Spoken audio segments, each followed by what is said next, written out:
കുട്ടികളെ, അകാൽ ഓർ ഉസ്കെ ബാദ് എന്ന നാഗാർജുൻ്റെ കവിതയുടെ രണ്ടാമത്തെ ക്ലാസ്സാണ് ഇന്ന് നമ്മൾ സംഘടിപ്പിച്ചിട്ടുള്ളത്. കഴിഞ്ഞ ക്ലാസ്സിൽ ആദ്യത്തെ 4 വരിയാണ് നമ്മൾ മനസ്സിലാക്കിയത്. അകാൽ കെ സമയ ഘർ കി ഹാലത്ത് ഹംനെ ദേഖ. അകാലിൻ്റെ സമയത്ത്, ക്ഷാമത്തിൻ്റെ സമയത്ത് ഘർ കി ഹാലത്ത്, വീടിൻ്റെ അവസ്ഥ കഴിഞ്ഞ ക്ലാസ്സിൽ നമ്മൾ മനസ്സിലാക്കിയല്ലോ. तो पिछली क्लास में हमने क्या क्या देखा?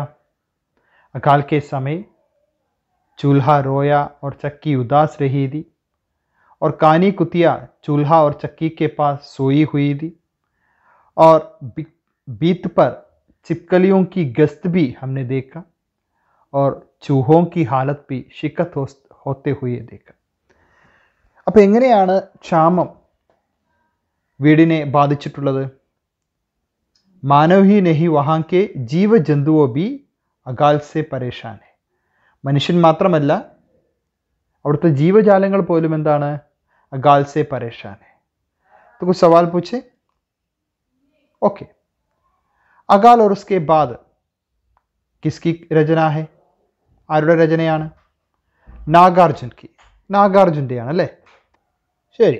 അതുപോലെ തന്നെ ചൂൽഹ ഓർ ചക്കി റോയ ഓർ ഉദാസ് ക്യൂ ഹെ. എന്തുകൊണ്ടാണ് ചൂൽഹയും ചക്കിയും കരയുകയും നിരാശയായിട്ടിരിക്കുകയും ചെയ്തിരുന്നത്?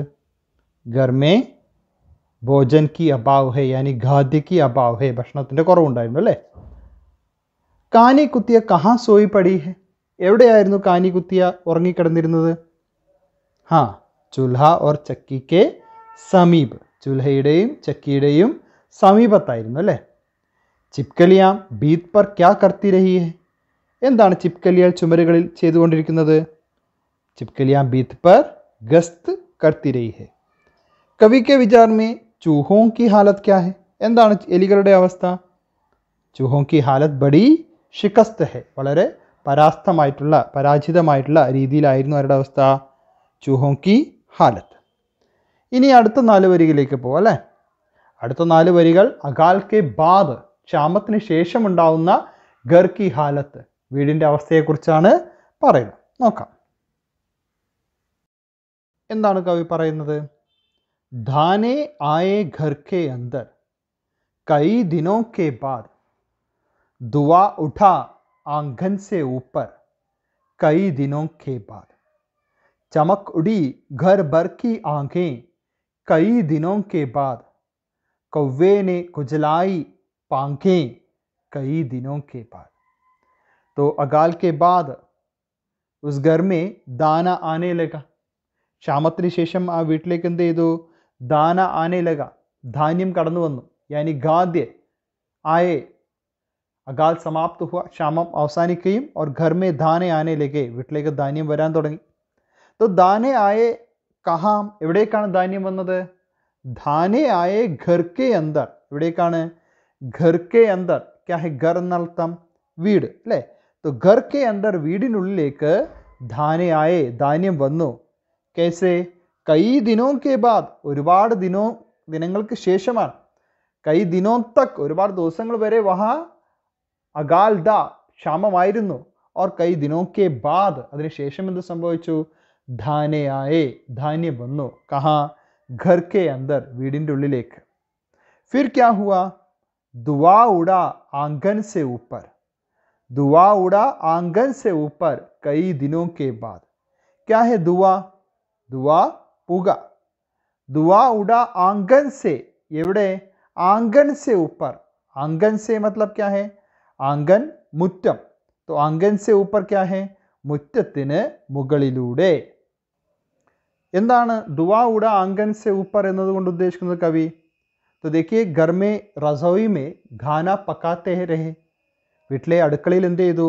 ഖാന പക്കാത്തെ രഹെ, ഭക്ഷണം പക്കാന, വിളമ്പാൻ അല്ല വേവിക്കാൻ തുടങ്ങി, പാകം ചെയ്യാൻ തുടങ്ങി. तो देखिए, ചിത്രമേ देखने के समान, ചിത്രത്തിൽ കാണുന്ന പോലെ ക്യാ ഉഠ്തേ രഹെ, എന്താണ് അവിടെ ഉയരുന്നത്? ധുആ ഉഡ്നെ ലഗ, പുക ഉയരുന്നുണ്ട് അല്ലേ? ये धुआं उठा, ഈ പുക ഉയരുന്നു. കഹാൻ സെ? ആംഗൻ കെ ഊപ്പർ സെ, മുറ്റത്തിന് മുകളിലൂടെ. ये धुआं उठते रहे, പുക ഉയർന്നുകൊണ്ടിരിക്കുകയാണ്. ഒബി കൈ ദിനോ കെ ബാദ്, അതും എന്തിനു ശേഷം? ഒരുപാട് ദിവസങ്ങൾക്ക് ശേഷം. तो यहाँ धुआं उड़ना किसका प्रतीक हो सकता है? ഇവിടെ പുക ഉയരുന്നത് എന്തിന്റെ പ്രതീകമായിരിക്കും കൂട്ടുകാരെ? हाँ, घर में गाना पकाने की प्रतीक, വീട്ടിൽ ഭക്ഷണം വേവിക്കുന്നതിന്റെ പ്രതീകമല്ലേ? यानी अकाल समाप्त होने का प्रतीक है. धुआं उड़ना अकाल समाप्त होने का प्रतीक है. അവിടെ ക്ഷാമം അവസാനിച്ചു എന്നതിന്റെ പ്രതീകം കൂടിയല്ലേ? तो धुआं उड़ना किसका प्रतीक हो सकता है? अकाल समाप्त होने का प्रतीक हो सकता है. क्या हुआ होगा? चमक उड़ी घर भर की आंखें कई दिनों के बाद. क्या घर में भोजन आने पर सभी दुखी होते हैं? എല്ലാവരും ദുഃഖിതരായി തീരുമോ? അല്ല, സബ്കെ മൻ മേ ഖുഷി ആനെ ലഗി, എല്ലാവരുടെ മനസ്സിലേക്കും സന്തോഷം വരില്ലേ? അതാണ് കവി പറയുന്നത്. ചമക്കുടി ഘർ ഭർ കി ആംഗേം കൈ ദിനോ കെ ബാദ്. ചമക്കുടന തിളങ്ങുക, ചമക്കുടന തിളങ്ങുക, ഘർ ഭർ കി ആംഗേം വീട്ടിലെ കണ്ണുകൾ, ഘർ ഭർ കി ആംഗേം വീട്ടിലെ എല്ലാ കണ്ണുകളും, ഒബി കൈ ദിനോ കെ ബാദ് എല്ലാ ദിവസങ്ങൾക്ക് ശേഷം, ഒരുപാട് ദിവസങ്ങൾക്ക് ശേഷം घर भर की आंखें अब चमक उड़ने लगी, തിളങ്ങാൻ തുടങ്ങി. तो केवल मानव है होता है उस घर में? മനുഷ്യർ മാത്രമാണോ വീട്ടിലുള്ളത്? नहीं, चूल्हा, ചക്കി, കാനി കുത്തിയ, ചിപ്കലി, ചൂഹ ഇവയെല്ലാം ആ വീട്ടിലെ പ്രാണികളല്ലേ? इन सबकी आंखें भी चमक उड़ी, ഇവരുടെ കണ്ണുകളെല്ലാം തിളങ്ങി. क्यों चमक उड़ते हैं? എന്തിനാണ് ഇവരുടെ കണ്ണുകൾ തിളങ്ങുന്നത്? क्योंकि उनके भोजन मिलने लगे, അവർക്കെല്ലാം തുടങ്ങി എന്ത് ചെയ്തു? ഭക്ഷണം ലഭിക്കാൻ തുടങ്ങി. अब चूहा जलने लगे, അടുപ്പ് എന്ത് ചെയ്യാൻ തുടങ്ങി? കത്താൻ തുടങ്ങിയില്ലേ? और चक्की को पीसने का काम भी मिला, ആട്ടുകല്ലിന് അരക്കാനുള്ള ജോലിയും ലഭിച്ചില്ലേ? और कानी कुतिया को अपना शेष भोजन भी मिलने लगा, कानी कुतियക്ക് തനിക്ക് ബാക്കിയുള്ള ഭക്ഷണവും ലഭിച്ചില്ലേ? और चिपकलियां भी अब भोजन मिलते रहे, ചിപ്കലികൾക്കും ഭക്ഷണം ലഭിച്ചു. चूहो भी अब भोजन की प्रतीक्षा में है, എലികൾക്കും ഇപ്പോൾ ഭക്ഷണത്തിന്റെ പ്രതീക്ഷയില്ലേ? तो इस प्रकार सभी प्राणियों का आंखें चमक उड़ी, यानी എല്ലാ കണ്ണുകളും എന്ത് ചെയ്തു? പ്രസന്നരായി, സന്തോഷരായി, സന്തോഷം വന്നു. तो धुआं उड़ा आंगन के ऊपर, आंगन के ऊपर धुआं उड़ने से ആ പുക ഉയർന്നോടുകൂടി घर भर की आंखों में क्या हुआ? വീട്ടിലുള്ള കണ്ണുകൾക്ക് എന്താ സംഭവിച്ചത്? सभी आंखें चमक उड़ने लगी, എല്ലാ കണ്ണുകളും എന്ത് ചെയ്യാൻ തുടങ്ങി? തിളങ്ങാൻ തുടങ്ങി. तो बच्चों दाना कहाँ आ गए? എവിടേക്കാണ് ധാന്യം വന്നിട്ടുണ്ടാവുക? ധാനെ ആയേ ഘർ കെ അന്തർ, ധാന്യം എവിടേക്കാ വന്നത്? വീട്ടിനുള്ളിലേക്കാണ് വന്നത് അല്ലേ? ഓബി കൈ ദിനോ കെ ബാദ്, അതും എങ്ങനെയാണ്? ഒരുപാട് ദിവസങ്ങൾക്ക് ശേഷമാണ്. ഫിർ ദുആ ഉടാ, പുക ഉയർന്നു എവിടെ?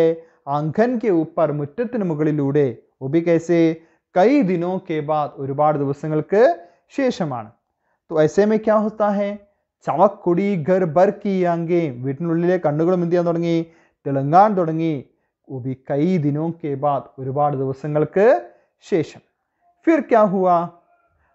कौवे ने गुजलाई पांखे कई दिनों के बाद. कवि क्या कहते हैं? कौवे ने गुजलाई पांखे. कौवा क्या है? നിങ്ങൾ കാക്കകളെ കണ്ടിട്ടുണ്ടല്ലോ. तो कौवा കാക്കകൾ അല്ലേ? गुजलाई पांगे क्या है? पांग गुजलाना अर्थ है, पांग गुजलाना यानी पंग हिलाना, ചിറകടിക്കുക. पांग गुजलाना का अर्थ क्या है? पंग हिलाना, ചിറകടിക്കുക. तो कौन पांग गुजलाई? ആരാണ് ഇവിടെ ചിറകടിച്ചത്? കൗവേനെ പാങ്ക് ഗുജലായി കൈ ദിനോं के बाद, ഒരുപാട് ദിവസങ്ങൾക്ക് ശേഷം. तो घर में कौवों का प्रतीक्षा क्या है? എന്താണ് വീടിനുള്ളിൽ കാക്കകൾക്കുടെ പ്രതീക്ഷ? हमारी भोजन की बाकी हम फेंक देते हैं, നമ്മുടെ ഭക്ഷണത്തിന്റെ ബാക്കിയെല്ലാം നമ്മൾ വലിച്ചെറിയില്ലേ? वो कौन साफ करता है? അത് ആരാ വൃത്തിയാക്കി തരിക? कौवे आकर वो भोजन को गाता है, बाकी बचे हुए भोजन को गाता है, और घर और परिसर को साफ करता है, വീടും അതിന്റെ പരിസരവും എല്ലാം വൃത്തിയാക്കില്ലേ? तो कौवे ने गुजलाई पांगे, കാക്കകൾ എന്ത് ചെയ്തു? अपने पांग गुजलाई यानी पंग हिलाकर आने लगा, ചിറകടിച്ചുകൊണ്ട് വരാൻ തുടങ്ങിയില്ലേ? तो अकाल के बाद क्या क्या हुआ? अकाल के बाद घर में दाने आए, വീട്ടിൽ ധാന്യം വന്നു. और धुआं उड़ने लगा, പുക ഉയർന്നു തുടങ്ങി. धुआं उड़ने लगा, चक्की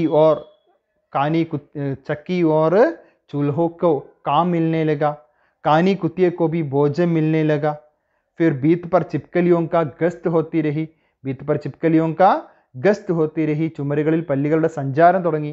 ധീരെ ധീരെ में घर में खाना पकने लगा. പതുക്കെ പതുക്കെ വീടുകളിൽ എന്ത് ചെയ്തു, ഭക്ഷണം ഉണ്ടാക്കാൻ തുടങ്ങി. और सबकी आंखें എല്ലാ കണ്ണുകളും എന്ത് ചെയ്തു, अब चमक उठने लगी, തിളങ്ങാൻ തുടങ്ങി. अब सबकी आंखों में प्रतीക്ഷ आ गई, എല്ലാ കണ്ണുകളിലേക്ക് എന്ത് ചെയ്തു, प्रतीക്ഷ വന്നില്ലേ. सबकी आंखों में प्रतीക്ഷ आ गई और सबकी मन खुश होने लगे. और धीरे धीरे कौवों को भी हमने देखा, കാക്കകളെ നമ്മൾ കണ്ടു. ഇങ്ങനെ ഗുജലായി പാങ്കോं के साथ पंख हिलाकर आकर, ചിറകടിച്ചുകൊണ്ട് അവിടെ എത്തിക്കൊണ്ട് हम किसको भी देखा, ആരെയും കണ്ടു, कौवों को भी देखा. तो घर की खुशियों को वर्णन करने के लिए, ആ വീടിൻ്റെ സന്തോഷം വർണ്ണിക്കാൻ വേണ്ടി कवि इन शब्दों का प्रयोग किया है. दुआ उड़ना और चमक उड़ी घर भर की आंखें, पंख गुजलाती हुई कौवा, इन सब के द्वारा कवि क्या बताना चाहते हैं, अकाल के बाद घर की खुशियों का वर्णन करना चाहता है. ക്ഷാമത്തിന് ശേഷമുള്ള വീട്ടിലെ സന്തോഷമാണ് കവി എന്ത് ചെയ്യാൻ ആഗ്രഹിക്കുന്നത്, വർണ്ണിക്കാൻ ആഗ്രഹിക്കുന്നത്. ബച്ചോ, ഇവിടുത്തെ ആദ്യത്തെ രണ്ട് വരി ഏതാണ്, ധാനെ ആയേ ഘർ കെ അന്തർ കൈ ദിനോं के बाद और दुआ उड़ा आंगन से ऊपर കൈ ദിനോं के बाद. ഈ രണ്ട് വരികളിലൂടെ കവി എന്താ നമ്മളോട് പറയാൻ ആഗ്രഹിക്കുന്നത്, അകാൽ കെ ബാദ് കെ ദിനോं का ചിത്രൻ, ക്ഷാമത്തിന് ശേഷമുള്ള അവസ്ഥയാണല്ലോ കവി ചിത്രീകരിക്കുന്നത്. കവി ഇൻ പങ്ക്തിയോं के द्वारा क्या बताते हैं, എന്താണ് പറയുന്നത്, अकाल के बाद घर में धाने आने पर घर के आंगन के ऊपर दुआ उठता है. ക്ഷാമത്തിന് ശേഷം വീട്ടിലേക്ക് ധാന്യം വന്നതോടുകൂടി എന്ത് ചെയ്യുന്നു, घर के आंगन के ऊपर, വീടിൻ്റെ മുറ്റത്തിൽ എന്ത് ചെയ്യുന്നു, दुआ उठता है എന്ന് പറഞ്ഞാൽ എന്താണ്, मतलब चूल्हा जलने लगा, അടുപ്പുകൾ കത്താൻ തുടങ്ങുന്നു. या घर में गाना पकाने का इशारा करते हुए, വീട്ടിലെ ധാന്യം എന്ത് ചെയ്യുന്നു, വേവിക്കുന്ന അതിന് സൂചന നൽകിക്കൊണ്ട് अब चक्की भी पीसते हुए खुश दिखाई देती है, ആട്ടുകല്ലുകൾ എന്ത് ചെയ്യുന്നു, അരഞ്ഞുകൊണ്ട് എന്ത് ചെയ്യുന്നു, സന്തോഷവാന്മാരായിട്ട് കാണുന്നില്ലേ. അപ്പോൾ നോക്കൂ, घर के भीतर दाना आने पर, ഭക്ഷണം വന്നുകൂടെ എന്ത് ചെയ്യുന്നു, सबकी आंखों में खुशी लौटाई, എല്ലാ കണ്ണുകളിലേക്ക് എന്ത് ചെയ്തു, खुशी लौटाई, സന്തോഷം തിരിച്ചെത്തിയില്ലേ. ഉമ്മീദ് ആ ഗയി, ഒരു പ്രതീക്ഷ വന്നു അല്ലേ, ഉമ്മീദ് കി റോഷ്നി, ഒരു പ്രതീക്ഷയുടെ വെളിച്ചം തന്നെ സബ്കി ആംഖോं में പസർ ഗയി, എല്ലാ കണ്ണുകളിലേക്കും വ്യാപിച്ചില്ലേ. अब दुआ उड़ना और छत के ऊपर, ഇപ്പം എന്ത് ചെയ്യാൻ തുടങ്ങി, ധീരെ ധീരെ ഗാന പക്കനെ കെ ബാദ്, ഭക്ഷണം വേവിക്കുന്നതോടുകൂടി എന്ത് ചെയ്തു, ദുവ ഉടനെ ലഗ, പുക ഉയരാൻ തുടങ്ങി. യാനി ചൂൽഹ ജൽനെ ലഗ, അടുപ്പ് കത്താൻ തുടങ്ങി. और दुआएं किसका सूचक है, എന്തിൻ്റെ സൂചകമാണ് ദുവ എന്ന് പറയുന്നത്, ദുആएं ശുഭ സംകേത് ഹെ, ഒരു നല്ല പ്രതീക്ഷയാണ് അല്ലേ. യാ കി ഖുഷിക്ക്, വീടിൻ്റെ സന്തോഷത്തിൻ്റെ പ്രതീക് ബൻത്തെ ഹെ, പ്രതീകമായി മാറുന്നു യഹാ ദുആएं. അപ്പോൾ കൂട്ടുകാരെ, അകാൽ और उसके बाद എന്ന നാഗാർജുൻ്റെ കവിതയിലൂടെ കവി രണ്ട് അവസ്ഥകളെയാണ് വർണ്ണിച്ചിരിക്കുന്നത്. एक अकाल और उसकी ഭീഷണത का വർണ്ണൻ, ഒന്ന് ക്ഷാമവും അതിൻ്റെ ഭയാനകതയും വർണ്ണിക്കുന്നു. ജീവജാലങ്ങൾ എങ്ങനെയൊക്കെ സ്വാധീനിക്കുന്നു എന്ന് ആദ്യത്തെ വരികളിലൂടെ വർണ്ണിക്കുന്ന കവി എന്ത് ചെയ്യുന്നു, അടുത്ത 4 വരികളുടെ അകാൽ കെ ബാദ് ജീവൻ മേ ആനെ വാലെ ഖുഷി, ജീവിതത്തിലേക്ക് കടന്നു വരുന്ന സന്തോഷവും, ജീവജന്തു ഓർ പ്രാണിയും ബി ഉസ്മേ മിൽ ജാത്തെ ഹെ, ജീവജന്തുക്കളും പ്രാണികളെല്ലാം അതിൽ കൂടിച്ചേരുന്നു എന്നുകൂടി എന്ത് ചെയ്യുന്നു, വർണ്ണിക്കാൻ വേണ്ടി കവിയുടെ ശ്രമിക്കുന്നു. ഇവിടെ ദുഃഖത്തിൻ്റെയും പ്രതീക്ഷയുടെയും രണ്ട് ഭാഗങ്ങളായിട്ടാണ് എന്ത് ചെയ്യുന്നത്, കവി നമ്മുടെ സമൂഹത്തിൽ നമ്മളെ കവിതയിലേക്ക് കൊണ്ടുവന്നിരിക്കുന്നത് അല്ലേ. അപ്പോൾ ഇന്നത്തെ പ്രയാസങ്ങളും എല്ലാം ഉണ്ടാകുമ്പോൾ ആ പ്രയാസങ്ങൾക്ക് ശേഷം സന്തോഷത്തിൻ്റെ ഒരു ഘട്ടം കൂടി ഉണ്ട് എന്ന് കവി നമ്മളെ ഓർമ്മിക്കുന്നു അല്ലേ. ഒരുപാട് പ്രയാസങ്ങളിലൂടെയാണ് നമ്മൾ കടന്നു പോകുന്നത്, ആ പ്രയാസങ്ങൾക്കിടയിലും സന്തോഷം കടന്നു വരും എന്ന പ്രതീക്ഷയോട് കൂടിയിട്ട് നമുക്ക് ഈ കവിതാഭാഗം അവസാനിപ്പിക്കാം. അപ്പോൾ ഈ 4 വരികൾ നന്നായിട്ട് വായിച്ചു നോക്കുക, പ്രയാസമുള്ള വാക്കുകളൊക്കെ നോട്ട് ചെയ്യണം. ഓക്കെ, ഒന്നുകൂടി കവിതാഭാഗം ഞാൻ വായിക്കാം. धाने आए घर के अंदर कई दिनों के बाद, दुआ उड़ा आंगन से ऊपर कई दिनों के बाद, चमक उड़ी घर भर की आंखें कई दिनों के बाद, कौवे ने गुजलाई पांगे कई दिनों के बाद. വരികളെല്ലാവരും നന്നായിട്ട് വായിച്ചു നോക്കുക. ഇന്നത്തെ ക്ലാസ് ഇവിടെ അവസാനിപ്പിക്കുകയാണ്. കവിത ഒരു തവണ കൂടി നമുക്കൊന്ന് കേട്ടുകൊണ്ട് ഈ ക്ലാസ് അവസാനിപ്പിക്കാം. चूल्हा रोया चक्की रही उदास, कई दिनों तक कानी कुतिया सोई उनके पास, कई दिनों तक लगी भीत पर छिपकलियों की गश्त, कई दिनों तक चूहों की भी हालत रही शिकस्त, कई दिनों तक चूहों की भी हालत रही शिकस्त, भैया हालत रही शिकस्त. दाने आए घर के अंदर कई दिनों के बाद, और दाने आए घर के अंदर कई दिनों के बाद, और धुआं उठा आंगन के ऊपर कई दिनों के बाद, कई दिनों के बाद भैया कई दिनों के बाद, चमक उठी घर भर की आंखें कई दिनों के बाद। कोए ने खुजलाई पांखें कई दिनों के बाद भैया कई दिनों के बाद, कोए ने खुजलाई पांखें कई दिनों